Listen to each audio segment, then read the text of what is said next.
Hello. So it's a real honor to be here, and I'm really excited to see, as Pavel mentioned, so much momentum and enthusiasm that's been gathering around this relatively new memeplex of Lunarpunk. So today, I am going to try to offer something like a definition of Lunarpunk, but then I'm also going to demo two new Lunarpunk primitives that created by DarkFi that we believe will change the privacy landscape forever. So I'm very excited for those announcements, but first I will start with the introduction to Lunarpunk. So at the dawn of the Enlightenment, there was a shift from a theory of the cosmos in which Earth was a static object at the very center of the universe around which everything orbited. So there was a shift from this ancient cosmology to what is called heliocentrism, which is, what we know now. The planets are actually orbiting around the sun in what we call the solar system. So this was an idea that had existed for a long time, but it was in the Enlightenment that the idea became accepted by the mainstream scientific community. And it was a process that unfurled over the course of several thinkers. And this was an event of profound significance, because it was the moment where mankind recognized its relative insignificance within the cosmos. So it went from being the very center around which all cosmic activity oriented to being a mere participant in the cosmic dance. So this was an event of profound significance. But according to Lewis Mumford, who's a writer and philosopher, this event had a mythological dimension. So he says what happened during the realization of heliocentrism was that a new god was created in the minds of the scientists who experienced this transition from an ancient cosmology to the heliocentric model. And he names this god Atum. Atum is an ancient Egyptian sun god. And he's a force of pure masculine intellect. And this is a god that is so singular and so cerebral that he's usually depicted in the presence of a counterpart to offset the singularity of his identity. He's a god which also generated himself through his own semen. So he's a force of pure production and distilled rationality that Lewis Mumford said emerged in the minds of the scientists and became the leading mythological force behind the centuries that followed. Oh, it switched slides by itself. Oh, no, it didn't. Sorry. So, in the centuries that have followed since the resurrection of this Egyptian sun god, modernity has emerged of a time of profound uniformity. So we have undergone a process of desertification overlooked by this sun god, where cultural diversity has massively declined, ecosystem diversity has declined, war has become automated and of unprecedented volume, turning modernity into a kind of death machine. And surveillance has become all-encompassing. So these are the processes that Atum, as a sun god, has overseen. However, Atum is not. It does not originate in Atum. So Atum is merely the contemporary face of a very ancient form of civilization that we call state-based civilization. So I'll also mention briefly that atom is thought to derive, the word is thought to derive from the word tum, which means to complete or to finish. So for this reason, atom is interpreted as he who brings about the end of the world, who completes the cycle. So that's just a note. But again, he's a contemporary face of a very ancient form of civilization that stretches back 5,000 years, what we call state-based civilization. And you will see this term referenced a lot within Lunarpunk, so it's important to spend a bit of time explaining what that means. State-based civilization is a kind of monopolizing force that is parasitic on society. So it emerges 5,000 years ago as a tendency towards monopoly and the seizure of surplus value that's created by society. It is also an extreme form of hierarchy that situates itself above society and separates society from its power. It does this in two important ways. So, of course, it seizes society's surplus, so it takes the value that is created by society and subtracts it, but it also separates society from its moral, political character, which is something that Paul, touched on. We'll be going into a little bit more depth on that shortly.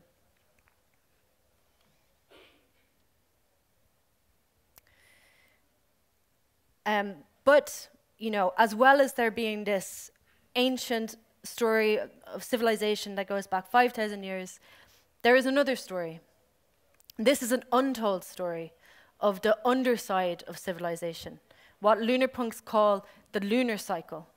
So this is the story of the democratic and the free life that has always existed alongside state-based civilization, in the oceans and the forests, of freedom that have managed to persist irrespective of this monopolizing force that has colonized society. This is the world that's spoken about by the crypto-anarchists when they talk of things like a parallel polis. It's an inverted world that is distinct from state-based civilization, that enforces its own laws and principles. This is also the world referred to by the Agorists when they talk of counter-economics, which are economic systems that have their own moral and political encoding that is distinct from the kind of moral and politics that is forced onto them by the state.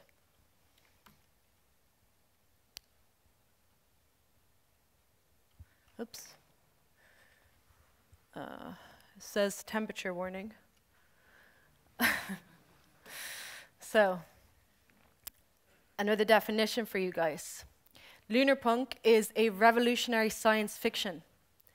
It is externally oriented to an outside beyond the state. And its core objective is the establishment of a dark forest. So let's unpack a little bit the concepts introduced in this slide. Lunarpunk is a revolutionary science fiction. It uses science fiction as a speculative device to chart new paths to freedom. It is revolutionary because it wishes to overcome the current order and to implement a new world with its own moral and political values. It is externally oriented. So this is where, these tactics like science fiction, but also engineering, as we'll see in the second part of the slide, are oriented towards. They're oriented towards this vision of a world beyond the state, beyond the horizon that's enclosing our vision, that limits our possibilities, a new kind of mindset beyond the state. And its core objective is the establishment of what Lunarpunks call the dark forest.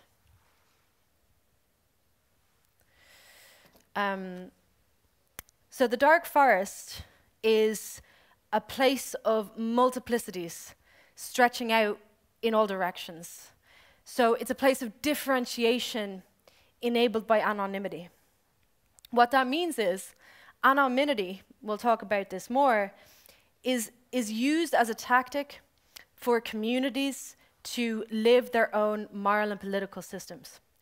So it tends towards differentiation, because when communities are free to live their own, to build their own societies and to live their own beliefs, that is a fundamentally pluralistic process. So the dark forest speaks to that pluralism, you know, that ecosystem and that diversity of the forest landscape. And there's a kind of, there's a historical legacy also to the use of the term forest as being a sanctuary for free life and a refuge for violence from the state. So history is full of examples of forests, you know, incubating these freer cultures and providing protection for those inhabitants. One of many examples, just one that I'm familiar with, is the experience of Ireland, which had the largest forest coverage in all of Europe only a few hundred years ago. And those forests incubated a very unique pagan spiritual culture, and they served as a protection against the colonization process that occurred on the island. Forests, you know, even today, it's not just a historical tendency, but even today, they serve this function as a place of sanctuary and a defensive place. So, for example, as the nature of warfare has changed to be increasingly automated, and you know, we have this menacing domination of like AI-enhanced weaponry in the sky, drone warfare, forests remain the best natural defense against these kinds of war machines. You know, because they obscure the movements of people and their heat signals. Even today, they act as a refuge against the advance of technological domination and violence by the state. Again, another definition. We're kind of closing in on what is meant by Lunarpunk. So Lunarpunk is best understood as a utopian vision of the future, in which society disentangles itself from the state. Anonymity is both the means to achieve this and the catalyst for a process of state disintermediation. It is utopian because it is only by disentangling from the state that Lunarpunks can begin to define a new destiny. So I emphasize the utopian aspect of Lunarpunk somewhat reluctantly, because personally, not talking as a Lunarpunk, but you know, as myself, I'm a bit suspicious of things that claim to be utopian, because of the fact that utopia is historically often something very static, you know, and it's something that's forced onto people. It's a perfect vision one person created, and they're applying it on everyone else. So that's why I'm a bit nervous about this term. But I make this point because inside the solarpunk-lunarpunk dialectic, we see solarpunk saying things like, oh, solarpunk is utopian, whereas lunarpunk is dystopian. But I want to refute that completely, because what I'm describing here, which is a society that disintermediates from the state, that disentangles itself from state-based civilization. This is a utopian vision. This is the best possible outcome. This is what we're aiming towards. This is a good thing. It's not a dystopia. It's positive. It's very good. So I just want to drive that point home.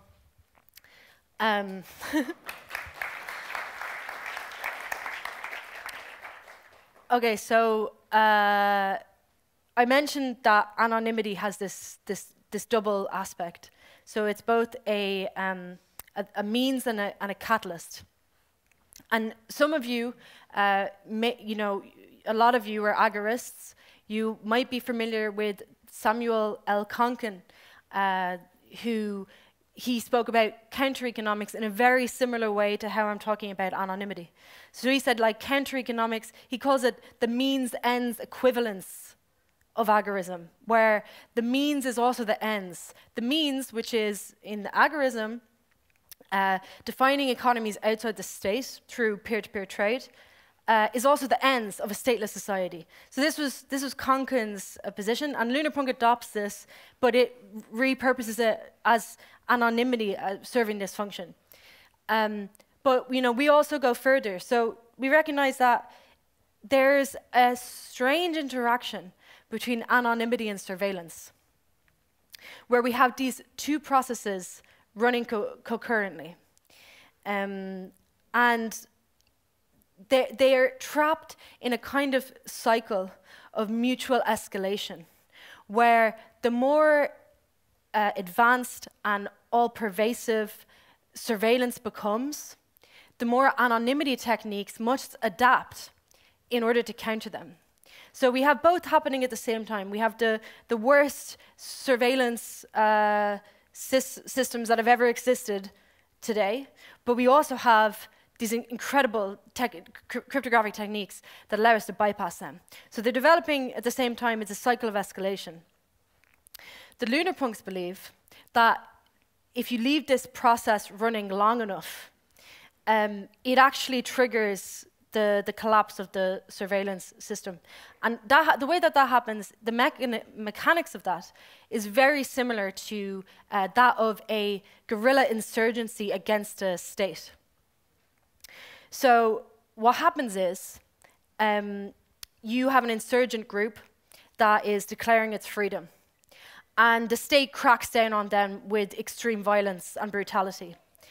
And while they seek to actually repress that insurgency movement, that uprising, in a weird way, they actually are affirming the reason for its existence. So through this process of cracking down, by expelling all of its possible resources to suppress these nascent uprisings, the state is actually participating in its own decline. So this is a very interesting phenomena, and I think it also applies to anonymity. And we've seen this now happen with Tornado Cash. So with Tornado Cash, the state sees, we don't want people transacting privately. That's dangerous. So we're going to ban it. We're going to make it illegal. And a weird thing happens, that instead of people saying, oh, it's illegal, I guess I shouldn't use anonymous money then. Instead, we have the whole of crypto, even the less radical people in crypto, standing up and saying this is unacceptable.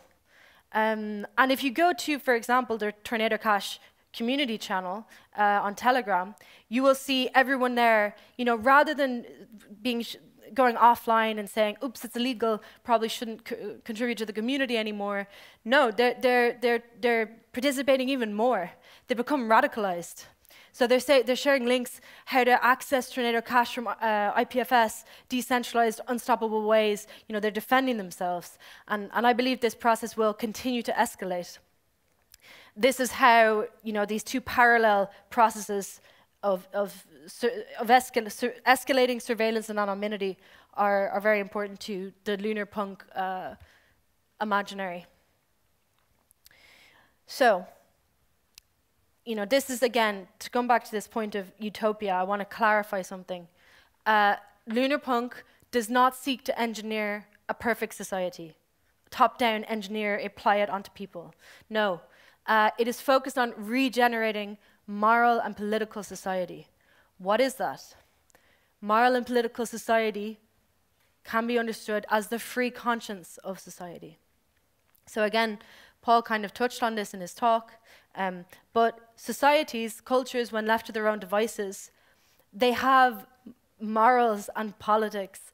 They have ethical frameworks that they create by themselves and that they want to implement. And part of the state, how it functions, is by separating society, moral and politics, from their ability to actually live those moral and politics.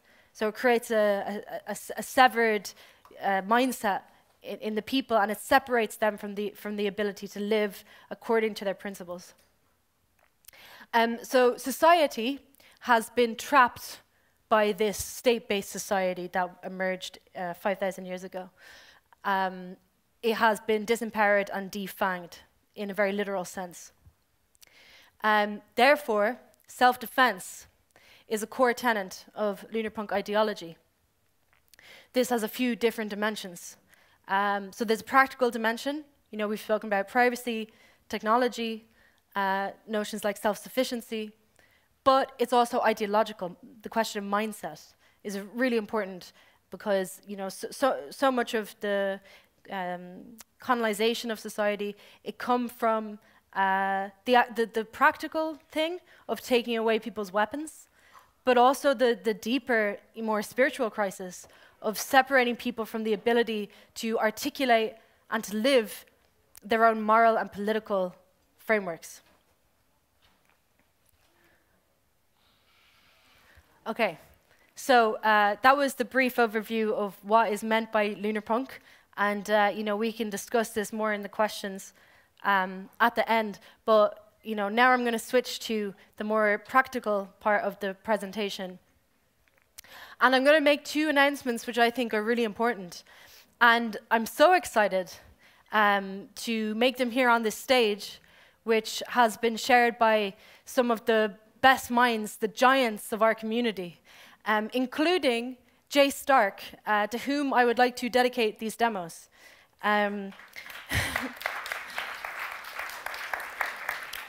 know, Jay Stark, encourage you all to dig deep into his work, is really a hero of our movement, and a man who lived dangerously and died by his profession.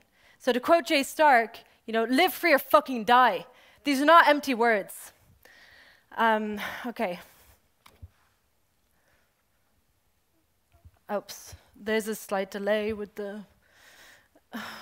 Okay, so quickly, before getting into the individual demos, I will give a quick overview of the context that we're operating in technically. But I won't spend too long because there's 2 very important talks this weekend which will go more deeply.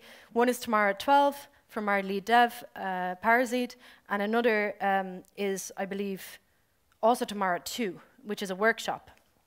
So I encourage you to attend them. They'll go into more depth. So just very briefly, DarkFi is a layer 1 proof-of-stake blockchain, 100% anonymous and peer-to-peer, and it offers programmability, so you can use it to deploy apps. And the kind of key thing that enables us to do this is a virtual machine that allows us to compile zero-knowledge proofs, which we also call smart contracts on DarkFi, using an assembly language which is very simple and human-readable. So, you know, DarkFi is not just a blockchain by itself, it's an ecosystem of tools. We have a IRC, which is a peer-to-peer anonymous chat. We have a task manager, which is called Tau. We have file storage, and we also have a wiki. I emphasize this because currently in the current landscape of crypto, even among, bizarrely, privacy projects and, you know, ideological projects, we have an over-reliance on centralized proprietary systems like Discord, or Notion, or Google Docs, or, you know, any other millions, and even Apple Mac computers. I've seen a few at this conference, unfortunately. So this is a real failure. We need to actually live up to our own principles, which requires raising the bar on our own technical capabilities, installing Linux, and running free software. So DarkFi, you know, we cannot, we're a project which cannot exist on something like Discord. This, you know, when you listen to Jay Stark, it was very sad to see they were forced to use these kind of centralized proprietary softwares. So we built our own to protect our communications. So the first announcement is here.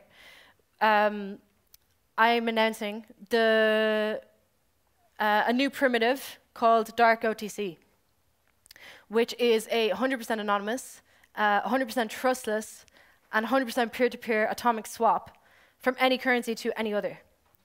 So that's pretty cool. How does it work? So here's a diagram.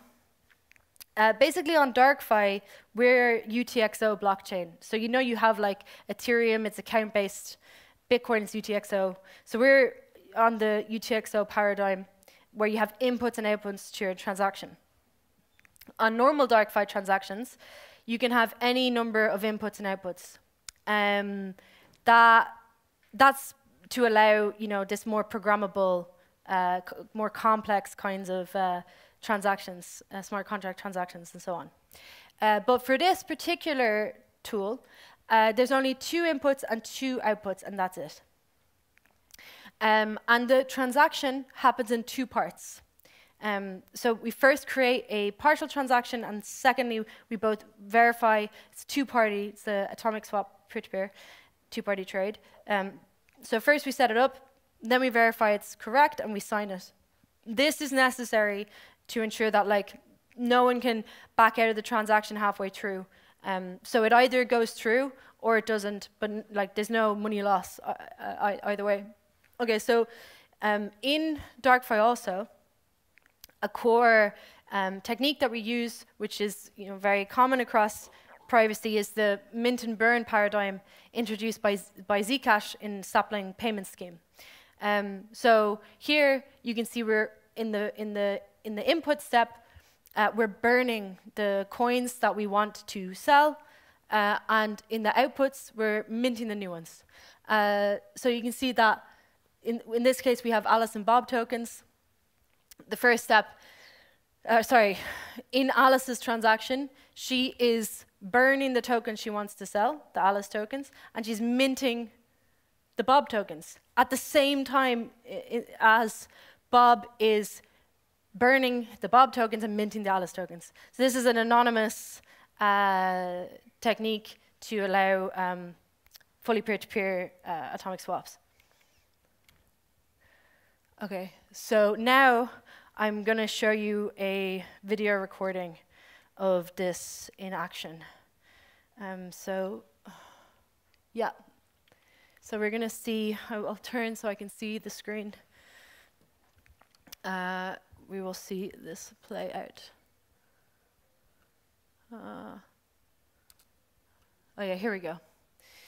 So in the bottom right here, you can see some commands that we're using. Oops, is it playing? Bigger? I will try. It's because, oh no, sorry, that's a key binding for, there's also a delay on the keyboard, so unfortunately I can't make it bigger, but oh my goodness. Fuck. It's like, there's a delay. I don't know if it's because my keyboard is over here, but wow. Okay, let's set that up again. Sorry about that, folks. I'm gonna go over to the laptop. Just give me a second.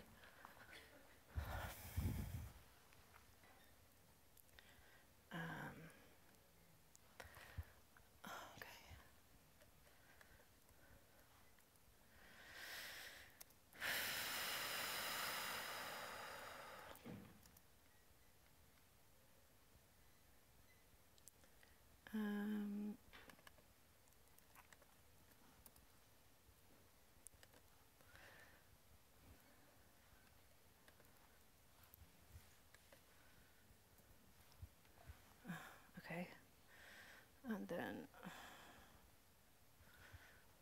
okay, let's try. This is the disadvantage of doing live demos, but, oops.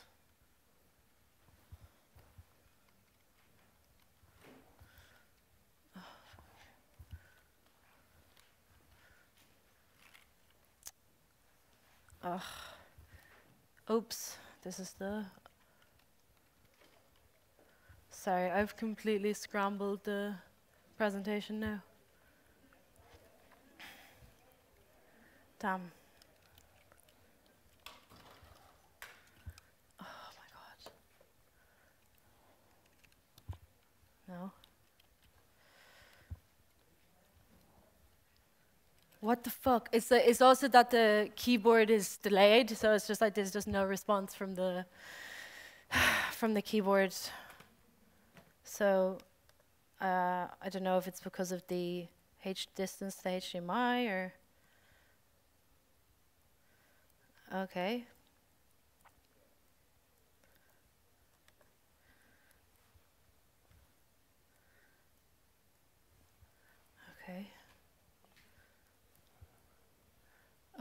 Wow, what's going on? Okay. Sorry about that. Okay, so I'm going to go back. Yeah. We're going to show the atomic swap. So first, you will see this play out. It's going to happen in two parts. We're first going to make the transaction where both Alice and Bob separately will, create that transaction where they do the burning of their input token and the minting of their output token. And then in a second step, they're both going to sign, and it's only then that the transaction will actually go through. So you can see now we're just requesting some money from the faucet. So we have these two users, Alice and Bob. They're getting tokens airdropped to them that we're going to... Oh yeah, over here we can see the wallet of Alice. She's got 113 Alice tokens. And over here we've also got the wallet of Bob. He's got 14 Bob tokens. So now we're going to do the exchange.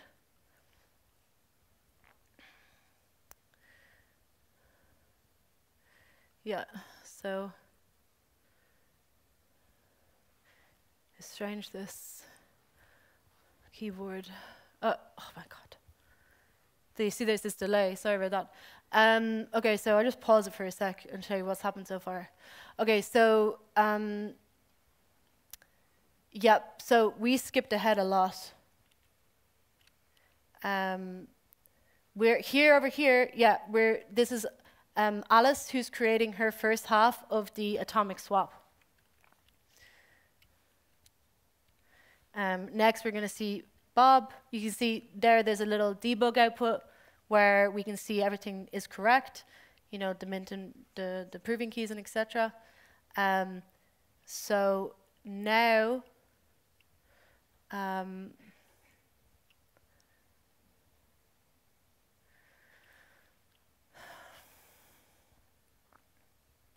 now Bob is going to do his side of the swap.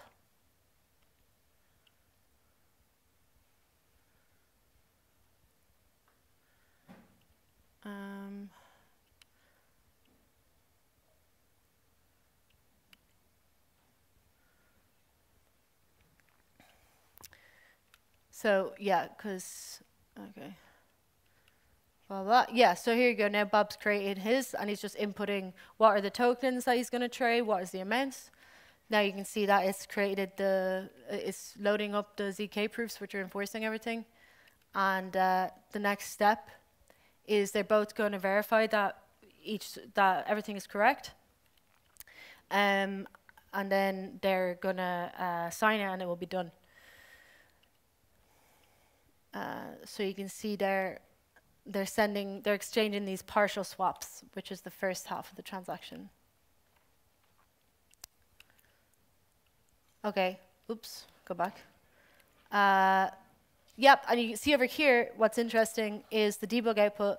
This is where they've actually verified that everything is done correctly and there's been no fuckery that's gone on.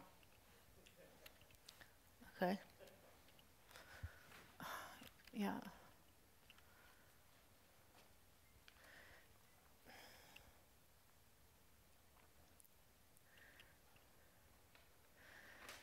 So then they're signing, and once the signing process is done on both sides, then the transaction is legit and the money has been traded. So it's important to note that this process requires some kind of way to transmit the different parts of the transaction to each other, and we have and even to coordinate the trade. That's where our anonymous peer-to-peer chat is really useful. So you can see that DarkFi, it's not just a standalone blockchain. It's actually an ecosystem of tools that coexist in order to protect users. Okay, then, yeah, that's the signed transaction. And there you go. That's the atomic swap. Apologies for the delays in that. And now... Oh, yeah. Oops. Okay. So yeah. So the second announcement. So many of you may be like me, excited by the landscape of DAOs, decentralized organizations, that have emerged in crypto. So I see this as, you know, what I was talking about before, how societies, they have their own moral and political frameworks, and they want to, they have them naturally, and they want to live them, but the state subtracts them from the ability to live those frameworks. DAOs I see as a way for people to actually start to live those moral political frameworks outside of the state. However, right now, all of the DAO activity is happening on public blockchains, which, you know, the Lunarpunks call deserts. So that really fundamentally restricts the potential uses of DAOs to this incredibly limited realm of state-sanctioned activity. So one example, and there could be many examples, is the Assange DAO. So, you know, many of us at DarkFi, we worked on the Assange DAO. The mission was to free Assange by all means necessary. And that's why we created the DAO. We raised 50 million, but the outcome of that was we just basically shipped the 50 million to his legal team, which many of us inside the DAO saw as a failure, because, you know, we weren't intending to fund his legal defense. We wanted to free him by all means necessary and available. However, on a transparent network like Ethereum, you can't, you're very restricted in terms of what you can do. So you could have a DAO that existed to free Assange, but it would be restricted to, for example, paying lawyers, or doing media campaigns, other such activity. So the DAO space is fundamentally crippled by the prevalence of transparency in the crypto space. You know, which brings me to the next announcement. Anon DAO. Whoa! So again, incredible honor to announce the world's first fully anonymous peer-to-peer DAO. There's no such example existing today. This is the very first of its kind. So this is a really important primitive in bringing about, you know, what the Lunarpunks call the dark forest, this space of multiplicities that of worlds existing outside, beyond the state. Anonymous DAOs, they're really key tactic for achieving this reality. So I'm very excited by this. I'm going to talk a little bit about these DAOs on DarkFi and what they consist of technically. I'm just going to touch lightly on that. So something that's very fundamental to DarkFi in general is the concept of a bulla. So a bulla is a term that comes from ancient Mesopotamia, where they used it to describe a kind of financial object that wasn't strictly money. It was more like a complex money consisting of many things. So what they were practically was clay balls, inside of which there would be many other financial things like records of debts and other instruments that you would package together inside a bulla, and then they could be traded also. So this is a kind of complex form of money which DarkFi adopts as a concept within their zero-knowledge architecture. So a bulla on DarkFi is basically just an encrypted hash of a data structure. And that data structure can describe many different things. For example, it could describe a token or an NFT, or it could be a DAO. So we have this, it's just a fundamental concept, and you'll see it soon when I do the next demo, which will be even more dangerous than the last. Okay, so, and these bullas, they can be operated on, so they can be changed, and they can be transferred anonymously. What is a DAO in the DarkFi paradigm? A DAO is a financial primitive that enables communities to anonymously operate a collectively owned treasury. So let's go into some more depth. Okay, so I mentioned treasuries. Treasuries is owned by anyone who owns the governance token of the DAO.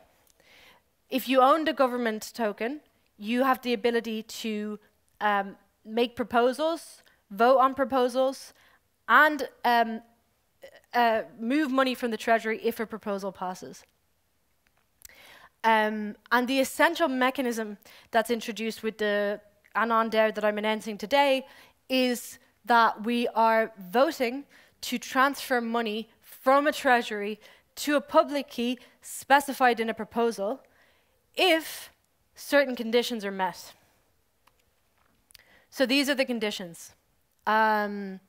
We have three important constraints that are enforced by zero knowledge. So these are the DAO quorum, the proposal limit, and the approval ratio.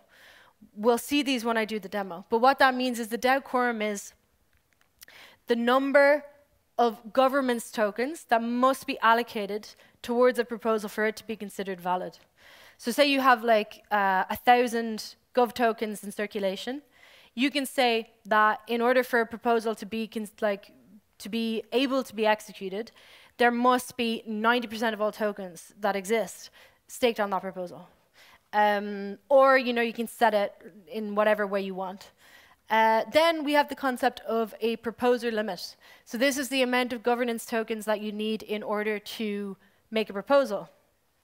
So you can say, we only want those with many governance tokens to be able to propose something, set a high proposer limit. Finally, the approval ratio, the ratio of yes to no votes that's required for a proposal to pass. So this could be something like 50-50, it could be something like 90-10, whatever the way you want to configure your DAO. So this information is completely hidden. DAO treasury, DAO participants, DAO parameters, the nature of the DAO, all of the proposals that exist in the DAO, every vote. In other words, completely fucking anonymous DAOs. Okay, so now I'm going to do a demo live of this anonymous DAO in happening. And, a lot of people tell me, or have told me, do not do a live demo. It's tempting fate. You're going to evoke the bad will of the gods, and they're going to spite you. But this is exactly why I'm going to do this demo. Because we're Lunarpunks, and we live dangerously. Okay.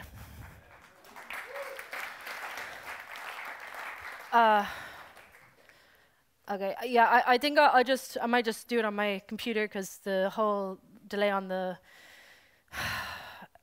keyboard is a little bit hectic. Okay, so yeah, here we are. Okay, so there's two things here. What was this? I actually got okay, here and here. Yeah. Okay. Now. So, for this I can zoom in. Okay. So to start off, we're just going to run this daemon, which is going to load up all of the various smart contracts that we use in the DAO, and it's enforcing all the constraints set by the DAO that I'm going to make. So we're loading it up, so we have it. And I will switch back and forth to this daemon so you can see the process of things getting confirmed or getting validated. I'm just going to move this slightly so you guys can see me. Okay. Good. Is that zoomed in enough? Okay. So first, we're going to create a DAO. So I mentioned we have these 3 parameters. We're going to set those now, and we're going to create the DAO that we want. So I'm going to put. I just want to actually show you the params. They're here. So we have the proposer limit. So the number of governance tokens required to make a proposal. I'm going to set that to 110. The quorum, the amount of tokens that must be allocated in order to vote. I will use the same number. Then this ratio, which is the, what is the ratio for it to be, for the proposal to pass, we're going to do 50-50. But again, further DAOs, you might set this differently. Before I run this, I'm just going to check whether, yeah, we're compiled. Okay.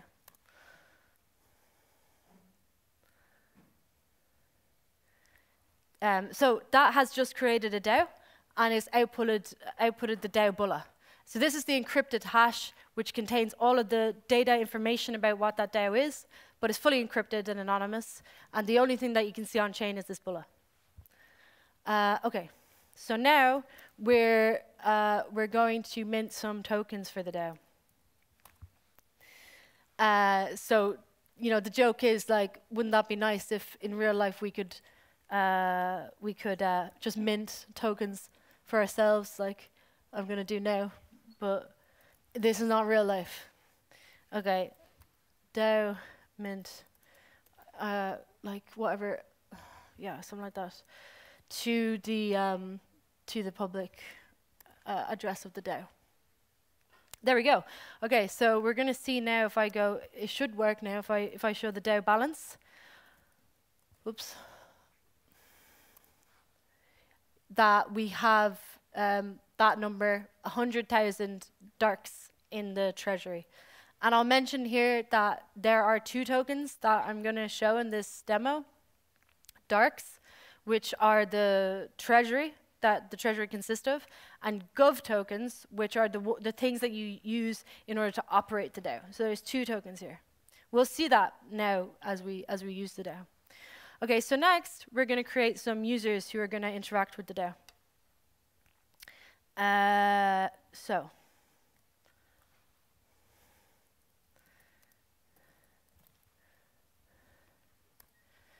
Okay, good.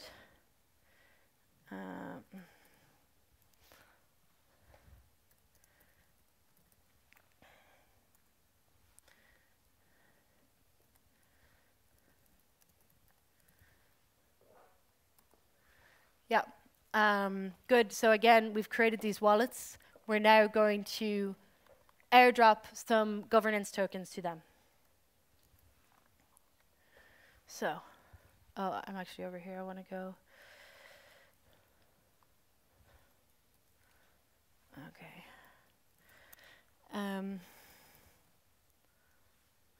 Airdrop. And I'm going to give, let's say, 1,000 tokens. Okay, so let's just check whether or not that worked. User balance.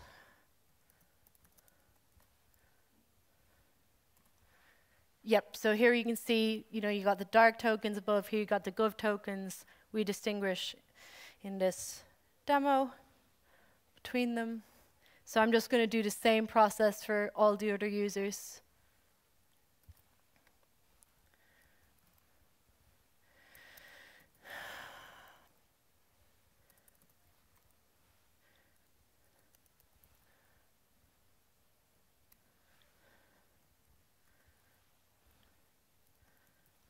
Oops.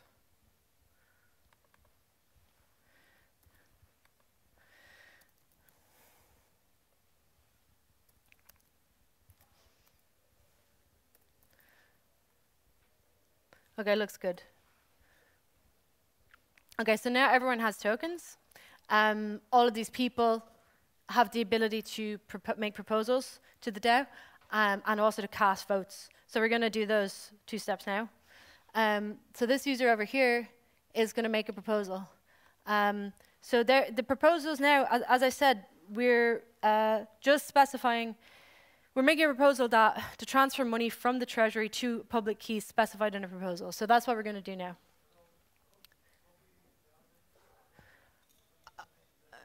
Yeah, it's all good. DAO propose. Yeah, this one. But I don't know if Scooby was Scooby. I can only hear like half. Okay. Oh, thanks.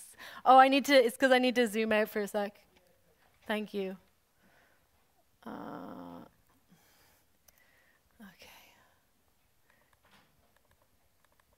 Oops. Oh my god. Okay, so now I'm just saying that this person is sending to list is proposing to send to this other user here. We're saying that let's give them 10K from the DAO treasury. So like, you know, you can imagine maybe it's a developer grant or something. So they're proposing to make to that person a donation of or a payment of 10K.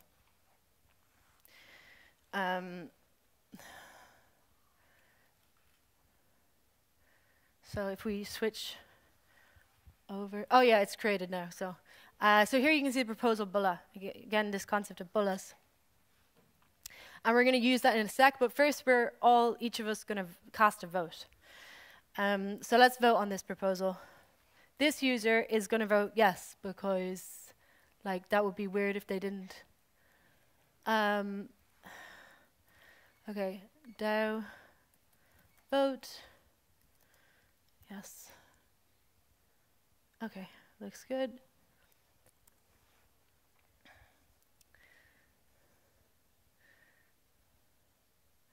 The tension building. Okay, all good.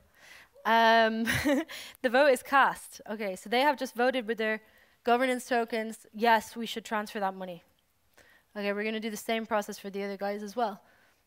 As this guy is also the subject of the proposal, he will vote yes, because he wants 10K.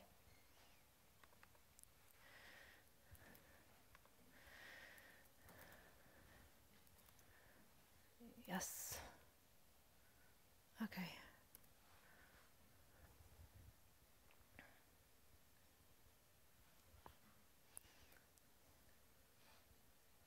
Vote cast successfully.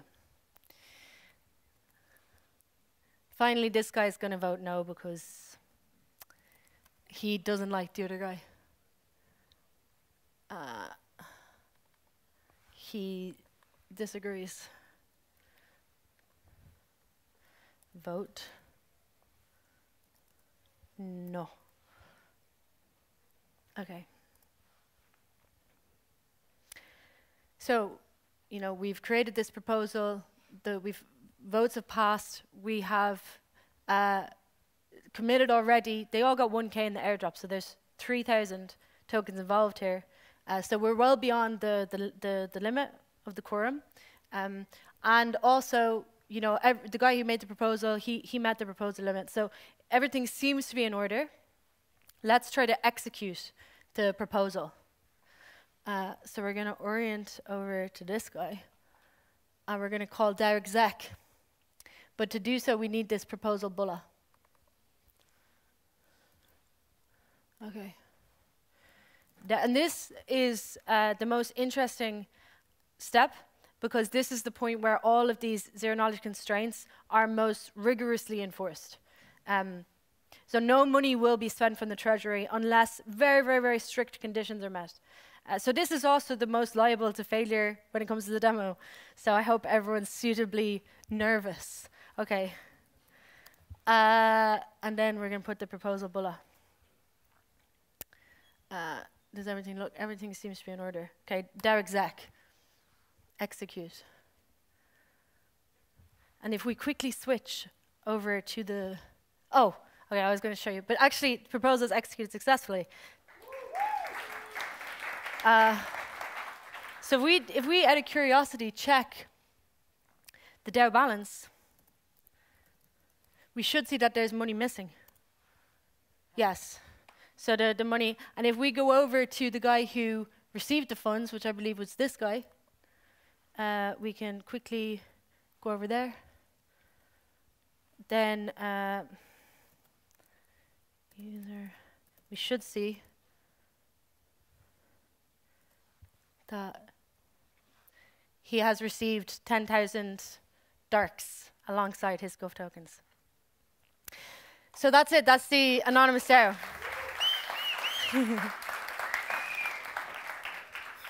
And yep, that's the end of my presentation. Thank you so much for coming.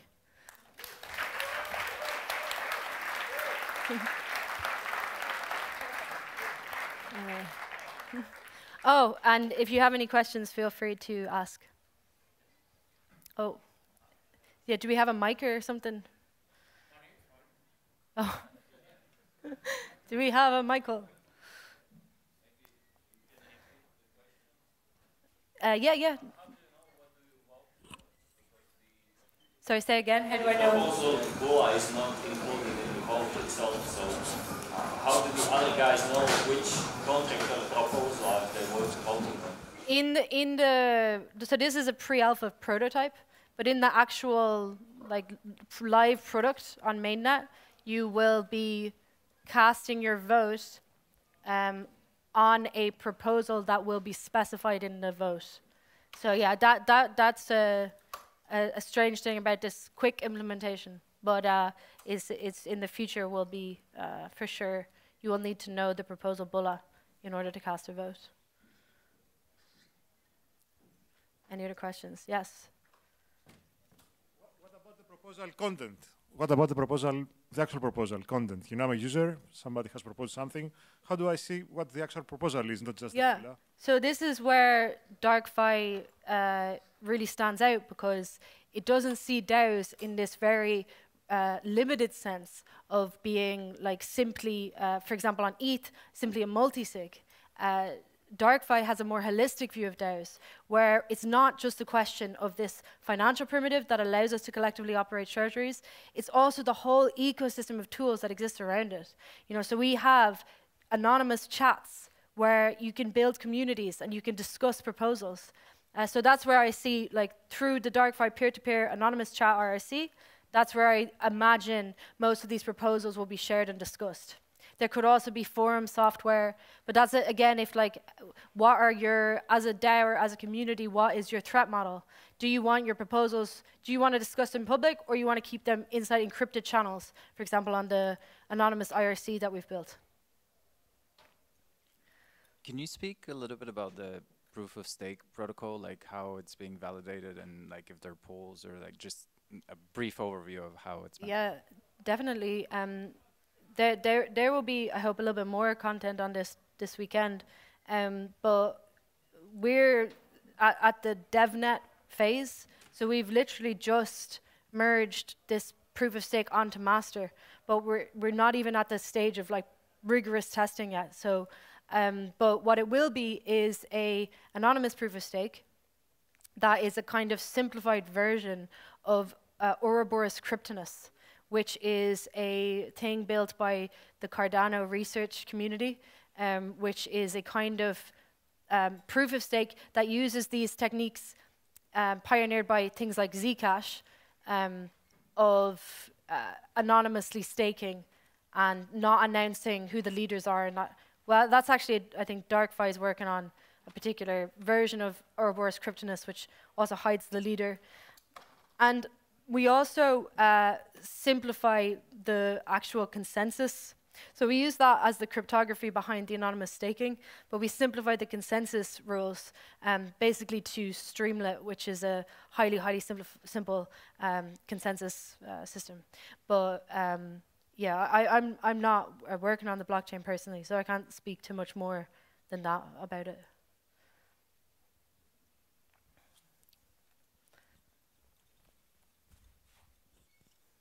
So what exactly is private and what not? For example, is the number of yes votes private or public?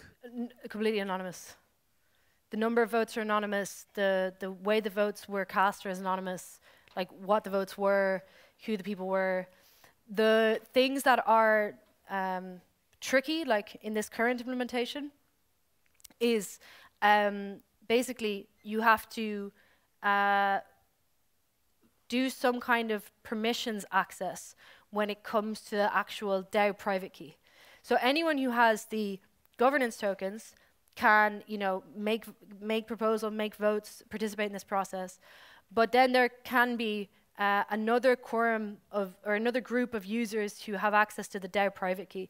And in this current implementation, we encrypt votes to the DAO private key. So if you hold the DAO private key, you can decrypt the votes as they come in. So you don't know who made the votes, but you might know that someone voted yes on a proposal. So that's if you hold the DAO private key. And there's ways to potentially get around this. You know, it's a bit of a research issue. Like, oh, could you possibly, because what we want is, we don't want a situation where you have like a malicious actor who holds the DAO private key, who starts to broadcast the votes as they come in, you know. So you could try to do something where you delay the decryption of the votes to the moment where the proposal is executed. Because once the proposal executes, it's not a problem, in my view, to know what the votes were. The issue is the time before the proposal executes, because you don't want people to know what the potential outcome of the vote could be before it's tallied. So there may be ways to delay it, but the other way is, like, for now in this initial implementation, is to try to figure out a way to do like levels of permissions. You know, so you have like a trusted core that hold the private key, that have the potential to decrypt votes as they come in. That's the answer to that question. Thanks. I would like to thank you for putting all this out, you and the team, both the Lunarpunk ideas and the software. I have two questions. Can we hang out on the DarkFi IRC and talk to other Lunarpunks? Are there like public channels or something? Yes, yeah, and actually our dev channel is public, so you can see all of the dev stuff that's going on. It's called like #dev. And tomorrow at 2, I believe the workshop is, you know, bring your laptop and you will be like together with the devs setting up the various things. You're going to run IRC. I think you're going to learn how to set up an encrypted channel. And also to join the public ones. We don't have a channel yet called Lunarpunk, but we should make one and hang out there. But then should it be public or should it be encrypted? That's the philosophical question. Okay, thank you. And one more question about the OTC. I understand that it's OTC within the DarkFi blockchain. Have you been thinking about bridging tokens from other chains so you could do trades of Monero to Bitcoin or something like that? Yeah, that would be the holy grail, I think, because I mean, ultimately, the long-term goal of DarkFi is you can use any currency on there, you know. But there is a challenge to that, which is how do you design the bridges? So something we have some people researching what are ways to do trust minimize or trustless bridging between different chains. But then there's another kind of set of problems, which is like when it comes to transparent blockchains like Ethereum, where your bridge can be very easily censored, you know, like we have with the Tornado Cash. So it's just a smart contract, you can sanction it, you can block money coming into DarkFi. So as well as researching, okay, let's build these decentralized and trustless or trust minimized bridges onto places like ETH, which have a lot of liquidity. We're also simultaneously thinking, how do we build these undetectable bridges onto blockchains like Monero, or, you know, maybe using some privacy layers on Bitcoin. There's nothing really right now that is compelling enough, though. But probably like prioritizing Monero, Zcash, you know, if there's any anonymous privacy-preserving layer 2s on ETH, for example, Aztec, would be a very interesting place to potentially bridge to. So yeah, that's the kind of thinking that we have at the moment, but it's still very much in the research phase. I have a very quick question on the OTC. I'm here. Oh, hey. Any solutions for fiat to crypto asset onboarding for DarkFi? Because that seems to be the most difficult step? Yeah, so I think the ATM networks are a really great resource for that. I don't know how to get involved with these kinds of ATMs, which seem to only ever list 3 coins, ETH, Litecoin, and Bitcoin. I don't know why they're still listing Litecoin, but anyway, seems like a relic. But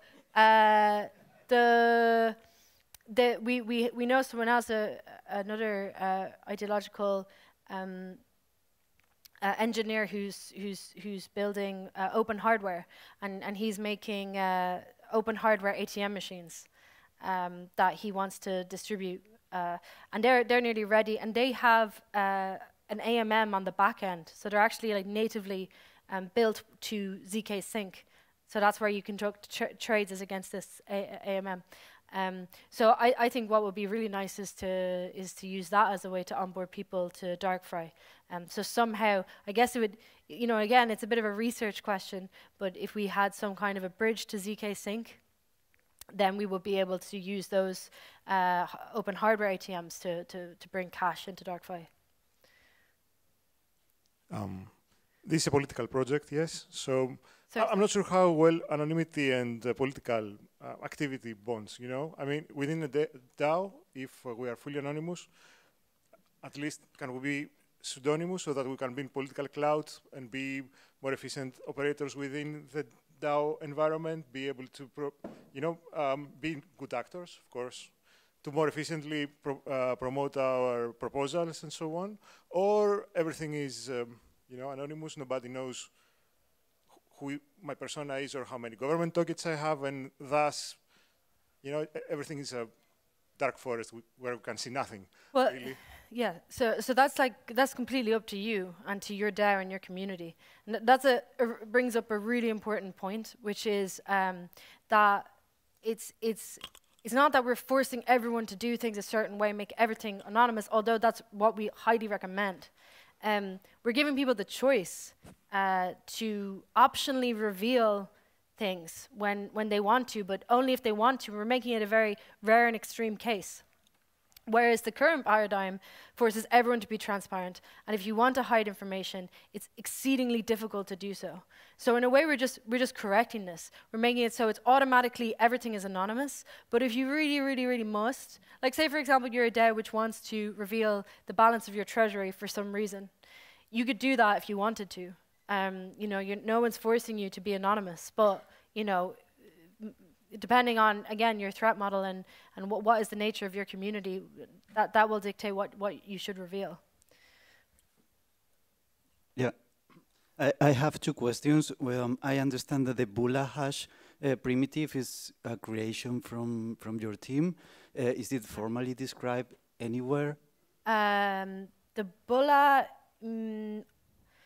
has been described in various talks. I don't know if we have it on the documentation. We should do. But we do have a docs. So if you go onto our website, dark.fi, there's a link on there, the very top of the page, which says docs. And that will bring you to an MD book where we are actively documenting all of the different aspects of DarkFi. I can't say definitively whether the Bulla is described there, but it should be. If it's not, that's an oversight, but definitely check it out. And we also have on there, we have join instructions for the IRC. We also have a overview of our smart contract architecture. It explains how the VM works, the assembly language that we use, and all the major components are documented on the MD book.